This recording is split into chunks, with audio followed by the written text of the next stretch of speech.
What's cracking, ladies? Just on my way to Morrison's to get the ingredients for that sweet potato protein bar, whatever.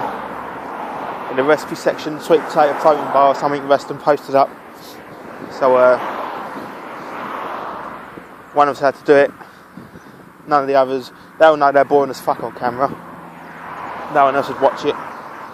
Since I'm the only one with any on-screen persona, I've got to do it. So yeah, coming down to get ingredients.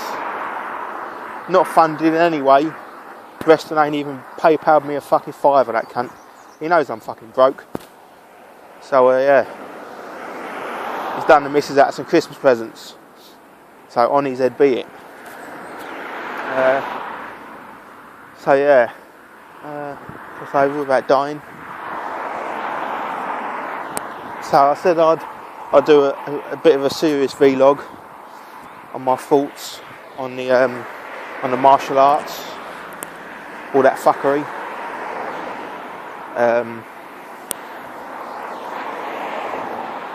So yeah, give my thoughts on that, I suppose. Bit of a serious vlog, I suppose. Pretty much it all started from a thread that Big Trev made about the Wing Chun. Asked if anyone does it, and do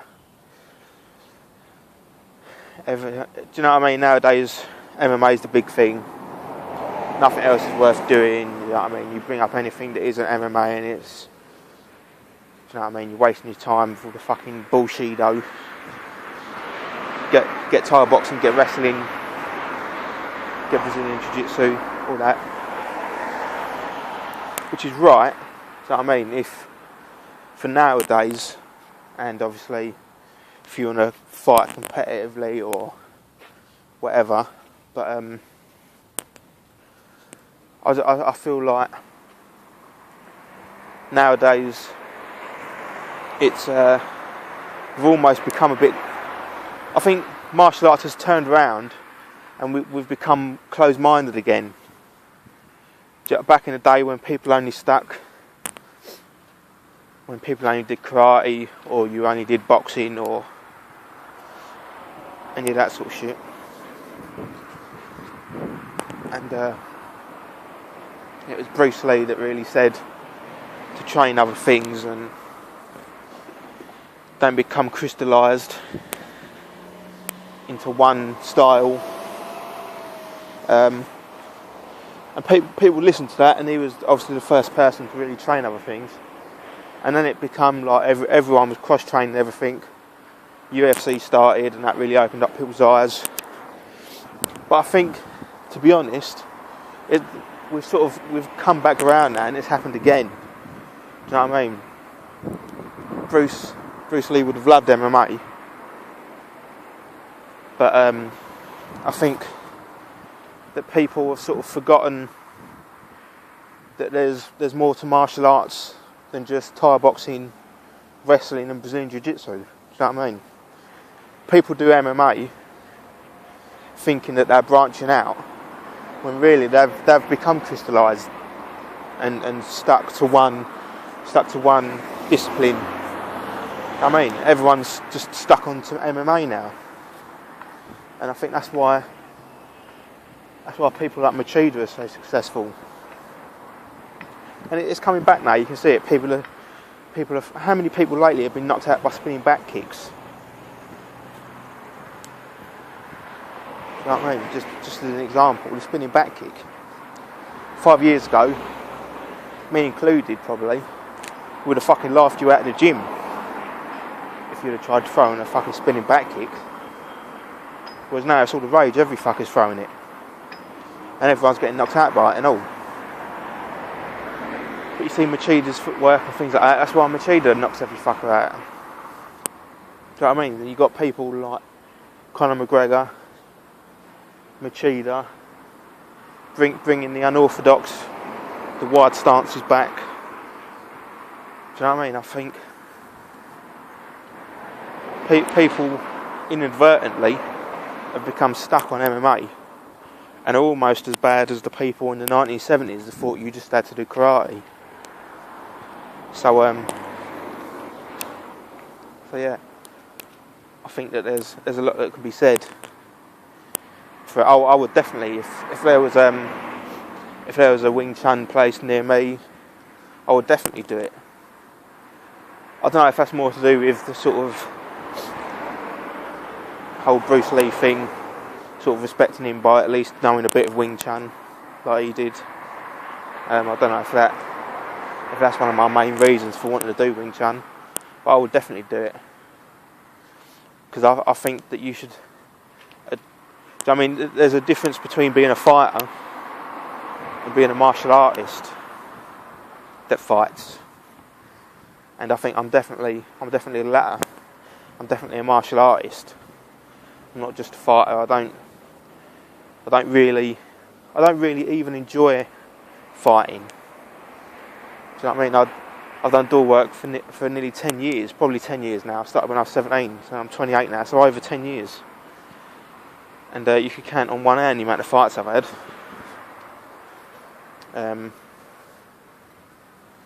So it's not even like I enjoy just pure... Do you know what I mean? I don't even enjoy the fight sort of thing, because I'm not a thug or anything. I'm a true martial artist. So, I mean, I started karate when I was 5. Martial arts is pretty much all I know. So it's definitely... You know what I mean? I think it goes against my feelings all my life to just stick to one thing. Do you know what I mean? Everyone loves quoting Bruce Lee and all things like that, but they're just as bad. Do you know what I mean? Just thinking that Thai boxing and things like that is just a be all and end all. Where you should be looking to get, even if it was 1%, if you got 1% or a different bit of footwork. So I mean, that's the way I look at things. I look at Wing Chun. I think maybe there's one extra little bit of footwork that you can add, or a sort of hand trap that opens up a punch or something. That's the true open-mindedness. That's what Bruce Lee wanted. He didn't want people just religiously sticking to Thai boxing and wrestling, because that's not true open-mindedness. You're still stuck to 2 or 3 styles. Whereas I'll look at anything. I think that's what he truly meant. Because if Bruce Lee was alive today, and if he was alive now, he'd be fucking 70 something. But even if he was alive today and a bit younger, yeah, he'd definitely be doing MMA. But would he be doing other stuff? Other more traditional stuff still? I think you bet your arse he would be. You know what I mean? Back in the day, Bruce was doing fencing. He was studying fencing and things like that to take the footwork, a bit of footwork from fencing, and adding that into his style.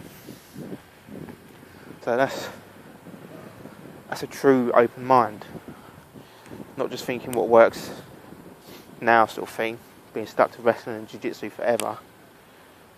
Got to continue to be open-minded, and that's how things evolve. I mean, back in the day, everything will always evolve.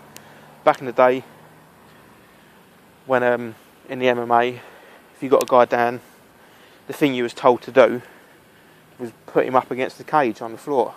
If he was on the floor, get him up against the cage, and it nullifies everything there. Fast forward a few years, techniques come along. People now use the cage to get up. So if you get someone down now, you're probably better off being in the centre of the cage. That's why you see some people, like Nick Diaz, when he fought GSP took him down. First thing Nick Diaz did was crawl to the cage, because he knew it would help him stand up. So that's the evolution of things. So yeah, you've got to keep on evolving. So you've got to have a true open mind and not look down on anything, I believe. So So yeah, you should be able to watch anything. I'll watch the Discovery Channel, and I'll see two gorillas wrestling, and there'll be things you can take from that. You watch anything. Do you know what I mean? You watch two gorillas fighting or wrestling. You can see things. You can see certain movements. I mean, that's true. That's true open-mindedness. So don't be closed off just because something was a traditional martial art. Do Wing Chun. Even if you took 1% from it, that extra 1% added to your game is, if you're a true martial artist, I mean, you can never attain perfection in martial arts. You've got to constantly be striving to be better, and it should be these little 1% changes. So yeah, 10-minute rant on martial arts there, decent length. So yeah, obviously if you're into martial arts, you'll probably find that a bit more interesting. So I hope you like that. That's my thoughts on everything. So yeah, we go Morrison's now, get the ingredients for that protein bar. Another vlog later, another cookery one. So yeah, hit you later. Peace.